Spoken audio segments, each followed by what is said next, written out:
नमस्कार।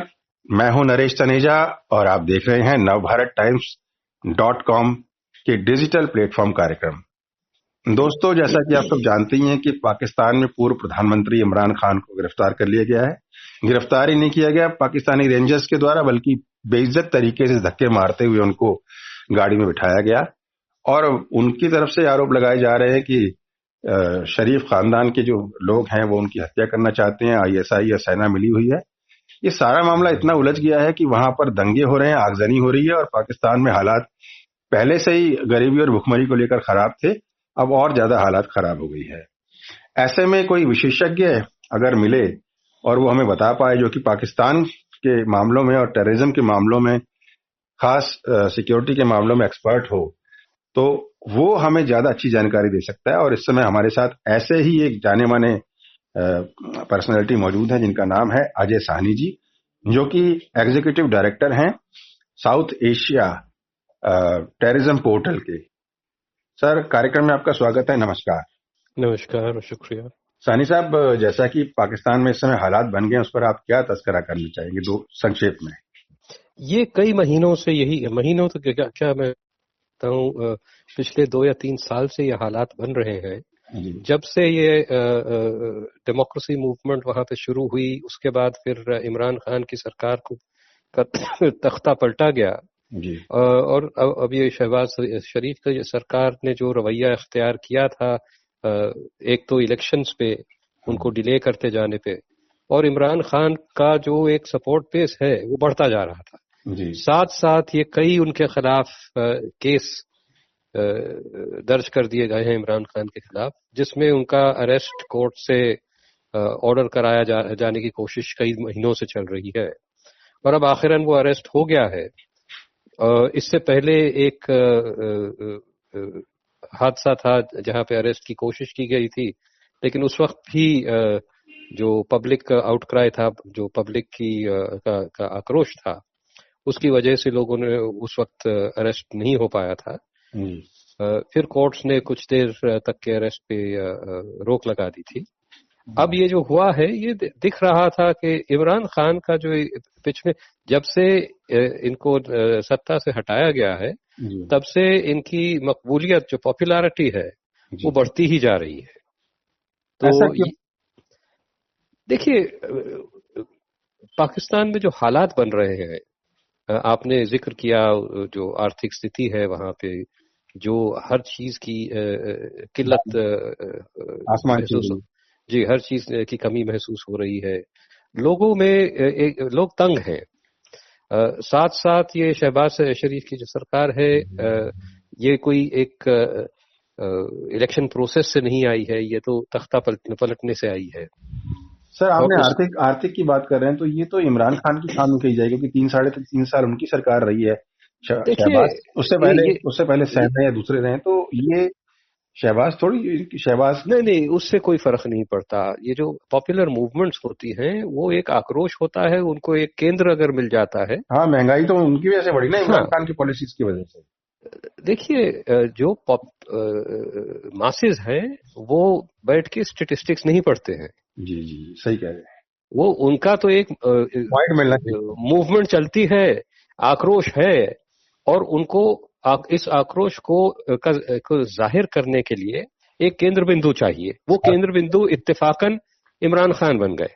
अच्छा सर, एक बात और है जी, पब्लिक ने ये भी ध्यान नहीं दिया कि पीछे इमरान खान पर आरोप लग रहे थे कि वो तोशा खाने की चीजों को सस्ते में खरीद के उड़ा के ले गए। जी जी, इस पर भी पब्लिक का कोई वो नहीं है, वो भी फिर भी उनको देखिए, पाकिस्तान में कोई ऐसा लीडर नहीं है जिसके खिलाफ करप्शन के चार्जेस ना हो। ये जो शरीफ खानदान है, उनके खिलाफ तो नवाज शरीफ तो कन्विक्टेड है करप्शन चार्जेस में। जी। अच्छा, एक सवाल, शहबाज शरीफ के खिलाफ भी जब वो पंजाब के चीफ मिनिस्टर थे, पता नहीं 25 आरोप तो लगे रहे। एक सवाल और है सर, कि सिक्योरिटी के हवाले से, क्योंकि आपका ये फील्ड है कोर, ये जो अब तोड़फोड़ हो रही है और तमाम तरह की उनमें देखी जा रही है असंतोष, जी, कुछ टूट फूट भी हो सकती है पाकिस्तान में कुछ इस तरह की? नहीं, देखिए, ये टूटता तो पिछले 75 साल से टूट रहा है पाकिस्तान। ये सब अंग्रेजी में कहेंगे विशफुल थिंकिंग है। या ये हम चाहते हैं तो हम सोचते हैं कि ऐसा ही होगा, ऐसा होने का नहीं है। ऐसा नियर टर्म में तो नहीं होने वाला, ये अगले महीने, 2 महीने, साल, 2 साल, 5 साल, 10 साल में नहीं होने वाला, क्योंकि पब्लिक हालात बिगड़ते चले जा रहे हैं, वो अलग चीज है। हाँ जी। जो इंटरव्यू आते हैं, जो पीओके से आते हैं और बलूचिस्तान, पीओके की कौन सुनता है यार, और बलूचिस्तान की पॉपुलेशन क्या है? बलूचिस्तान आपको ये समझने चाहते हैं, आपको एक चीज समझनी चाहिए कि उधर की पूरी सत्ता जो है वो फौज के हाथ में है। ये जो गणतंत्र की, डेमोक्रेसी की जो इनकी एक शोकेस होता रहता है ना, ये कोई डेमोक्रेसी नहीं है। जिस दिन फौज चाहेगी वो सब कुछ कुचल के रखती है। यानी आप ये कहना चाह रहे हैं कि अगर वहां की पब्लिक इस तरह के सेंटिमेंट्स प्रो इंडिया के या तोड़ फोड़ के सेंटिमेंट रखती है तो भी उसको कुचल के रख देगी सेना, होने नहीं देगी। हाँ, ये जब तक कि सेना का इतना पावर रहेगा, और सेना का पावर सिर्फ सेना का पावर नहीं है, जो सेना के इदारे हैं, इंस्टीट्यूशंस हैं, उनमें इकोनॉमिक पावर बहुत ज्यादा है। जो इंडस्ट्री है, जो सर्विसेज है, उस पे उनका कब्जा बहुत है। तो उनके पास कभी पैसे की, देश चाहे भुखमरी में चले जाए, वो जर्नैलों के पास किसी चीज की कमी नहीं रहेगी। हाँ, एक ना तो उनके फौज के पास। एक तो फौज और दूसरा आईएसआई, ये दो ही पावरफुल है। आईएसआई भी फौज का अंग है। हाँ जी। एक उसका एक बड़ा डिसिप्लिन यूनिट है आईएसआई। ये ना सोचिए कि वो एक कोई अपने रास्ते पे चल रहा है, के अंडर ही आ गया एक तरह से। हाँ जी, वो तो उसके साथ ही है सर। नहीं, उसका अंग है वो। अच्छा, मैं आपसे जानना चाह रहा था कि जैसे पाकिस्तान की इंटरनेशनल इमेज है डिस्ट्रक्टिव और फिर टेररिज्म, क्योंकि आपकी फील्ड है ये जी, उसको देखते हुए दुनिया के देश इसके पास मदद के लिए आगे भी नहीं आते, इस तरह की इमेज खराब है। देखिए, मदद के लिए नहीं आते ये तो नहीं कहूंगा। अभी पिछले क्या 2 महीने 2.5 महीने की बात है, वो अमेरिका ने फिर इनको F-16 के लिए वो पैसा दे दिया था। वो तो चाइना को चेक करने के लिए पाकिस्तान। हाँ, तो यही खिलवाड़ पाकिस्तान अरसे से कर रहा है। उसके पास कोई ना कोई एक ऐसा लेवरेज होता है। अब वो कहता है, देखिए अगर आप नहीं देंगे मैं चीन के पास भाग जाऊंगा। ये बड़ी तो आप दे रहे हो कि भाई पाकिस्तान जो है चाइना के इसलिए भी बना के रखता है ताकि अमेरिका से कुछ उगलवाता रहे, निकलवाता है। दोनों तरफ से वो चल रहा है। वो चाइना को समझा रहा है कि भाई मैं आपकी तरफ आ रहा हूं तो उनसे कुछ मिल जाता है। अपने आप इसकी कोई क्षमताएं बची नहीं है। अच्छा सर, एक बात और बताइए जी, आतंकवाद कितना उसकी भूमिका है आज की हालात तक देश जो पहुंचा है उसमें, वहां के आतंकवादियों की जो तंजीमें खड़ी हैं काफी सारी। देखिए, आप एक चीज देखें कि जहां तक के और देशों की बात है तो आतंकवाद में पाकिस्तान तो एक टेरर सेंट्रल की तरह काम किया है। जी सर। अफगानिस्तान की तरफ, भारत की तरफ, इंटरनेशनल टेररिज्म में भी इसकी बहुत बड़ी भूमिका है। जी। लेकिन जहां तक के अंदरूनी टेररिज्म की बात आती है तो शुरुआत में ये सारी जो तंजीमें हैं ये सरकार की करी गई थी। और ये थी कि माइनॉरिटीज, शियाज, अहमदियाज, इनके खिलाफ मेजॉरिटी सुन्नी को हथियार दिए गए थे और तंजीमें खड़ी करी गई थी। 2007-8 तक के कोई सीरियस इंटरनल टेररिज्म नहीं था पाकिस्तान जी। यही स्टेट स्पॉन्सर्ड ग्रुप्स जाके माइनॉरिटीज को, खासकर सेक्टेरियन माइनॉरिटीज को मारा करती थी। जी। अब 2007 का वो जो लाल मस्जिद का हादसा था, जी, ये एक पख्तून इदारा था इस्लामाबाद में, जी, जिसमें जो सरकार और फौज सपोर्ट करती थी उनको। जी सर। लेकिन वो कुछ हदें पार कर गए। उन्होंने कुछ चाइनीज लोगों के खिलाफ कुछ एक्शन ले लिए थे मॉरल ग्राउंड्स पे कि ये लोग इमोरल काम करते हैं, प्रोस्टिट्यूशन रिंग्स चला रहे हैं, ये सब करते हैं। तो उसके खिलाफ उसके बाद उनके खिलाफ एक एक्शन लिया गया। और उसमें जो उस इदारे का जो एक मुखिया था वो मारा गया, दूसरा भाग निकला। उसके बाद ये तहरीक-ए-तालिबान पाकिस्तान बना। अच्छा। और तहरीक-ए-तालिबान पाकिस्तान ने एक बड़ी लंबी मुहिम चलाई है। तब से 2008 से आज तक के वो चल ही रही है, कभी बढ़ती है कभी घटती है।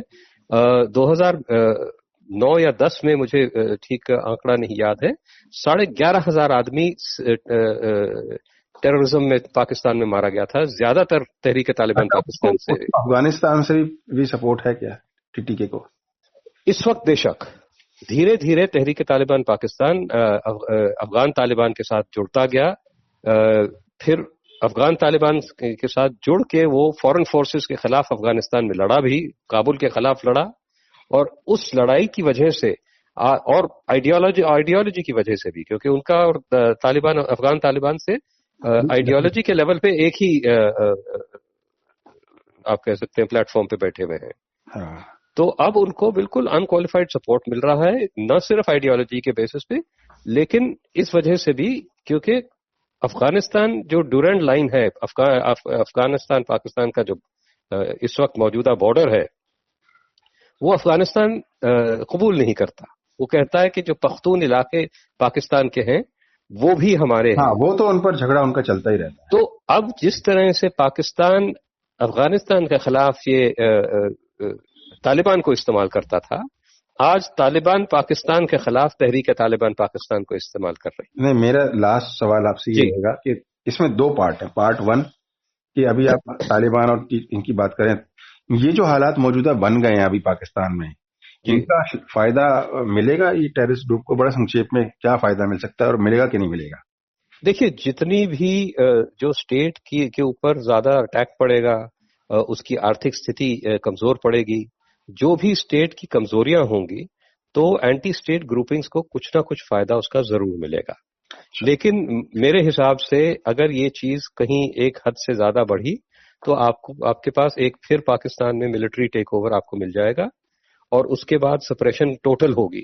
तो ये तालिबान, तहरीक तालिबान वगैरह आज भी ज्यादातर अफगानिस्तान में ही है और उधर से क्रॉस करके इधर हादसा करके वापस जाते हैं। मैं दूसरा पार्ट इसमें पूछा हूँ कि अभी जो हालात है, इमरान गिरफ्तार हो गए, आगजनी हो रही है, जी उधर उनका रुख अलग है, सेना का, और शरीफ परिवार और उनकी सरकार का अलग है। अब आगे आप क्या देखते हैं, संक्षेप में बनेगा क्या? मैं आपसे बता रहा हूं ना, एक तो रुख नहीं है, बहुत अलग है, वो सिर्फ कहने की बातें हैं। ये जो शहबाज शरीफ की सरकार है उसके पीछे, और इमरान खान का तख्ता पलटने के पीछे भी फौज ही थी। अब जिस वक्त ये हालात इतने बिगड़ जाएंगे कि फौज को लगेगा कि भाई ये सिविल गवर्नमेंट को हटाना ही बेहतर है, हम डायरेक्टली टेक ओवर कर लें, तो अगर ये अगले कुछ दिनों में ये सुधर स्थिति को पे काबू पा सके जी, और ये मूवमेंट खत्म हो जाए, यही नहीं कि स्थिति पे काबू पा सके, लेकिन ये जो मास सपोर्ट इसने इमरान खान ने बिल्डअप किया है वो किसी और मूवमेंट में न तब्दील हो सकता है शहबाज शरीफ कोई पॉलिटिकल मैनेजमेंट से और इलेक्शन करा के अपनी सरकार बरकरार रख पाए। अगर ये नहीं होता है तो फौज की डायरेक्ट टेक ओवर के इम्कान बढ़ते चले जाएंगे। अच्छा सर, आपने हमें समय दिया, इसके लिए आपका बहुत बहुत धन्यवाद। तो ये थे सुरक्षा विशेषज्ञ अजय साहनी जी, जो बता रहे थे कि पाकिस्तान में जो भी हुआ है और जो भी होता है वो पॉलिटिकल मुखौटे की आड़ में सब कुछ सेना ही करती है। ना पाकिस्तान अभी टूटने वाला है, जैसे कि खबरें गाये बगाए उड़ती रहती हैं आए दिन, ना ही उस पर कोई पॉलिटिकल एस्टैब्लिशमेंट सक्सेसफुली कामयाब होगी जब तक कि सेना का वर्चस्व बना हुआ है, क्योंकि सेना वहां आर्थिक रूप से भी सबसे ज्यादा मजबूत है। अब आगे आने वाले दिनों में देखना होगा कि पाकिस्तान के हालात क्या रंग लेते हैं और इमरान खान का क्या बनता है और सेना क्या अपनी भूमिका निभाती है। अगले किसी कार्यक्रम में किसी और विशेष मेहमान के साथ मुलाकात होगी। नमस्कार।